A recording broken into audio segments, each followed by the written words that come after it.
नमस्ते, 안녕하세요 सम्पूर्ण विद्यार्थी साथीहरूलाई यस Korean study in Nepali YouTube च्यानलमा म प्रदीप बुढाथोकी हार्दिक स्वागत गर्दछु। सदा चाहिँ इपिएस टपिकसँग सम्बन्धित विविध किसिमका विषयहरू लिएर आउने क्रममा आज चाहिँ म इपिएस टपिक 2022 मा चाहिँ विभिन्न शिफ्टमा चाहिँ सोधेका प्रश्नहरू र त्यस्तै किसिमका महत्त्वपूर्ण फिनखानेसँग सम्बन्धित प्रश्नहरू चाहिँ लिएर उपस्थित भएको छु र यहाँ मैले राखेको प्रश्नहरूको चाहिँ राइट एन्सर चाहिँ तल कमेन्ट बक्समा गएर कमेन्ट गर्ने प्रयास गर्नुहोला र यसको फिडब्याक चाहिँ म पछि राख्नेछु र फिडब्याकको लागि पनि कमेन्ट गर्न सक्नुहुन्छ र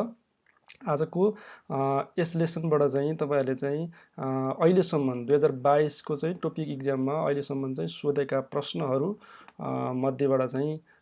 मैले चाहिँ जाने बुझेको र सुनेको आधारमा चाहिँ बनाएका प्रश्नहरूको चाहिँ प्र्याक्टिस गर्न सक्नुहुन्छ र मैले बनाएको भिडियोहरू तपाईँहरूलाई चाहिँ मन परिरहेको छ र आगामी दिनहरूमा यस्तै किसिमका चाहिँ इपिएस टपिकसँग सम्बन्धित महत्त्वपूर्ण विषयहरू चाहिँ हेर्न चाहनुहुन्छ र केही सल्लाह सुझावहरू छन् भने पनि तल कमेन्ट बक्समा गएर चाहिँ कमेन्ट गर्न सक्नुहुन्छ र नजिकै रहेको बेल आइकन थिची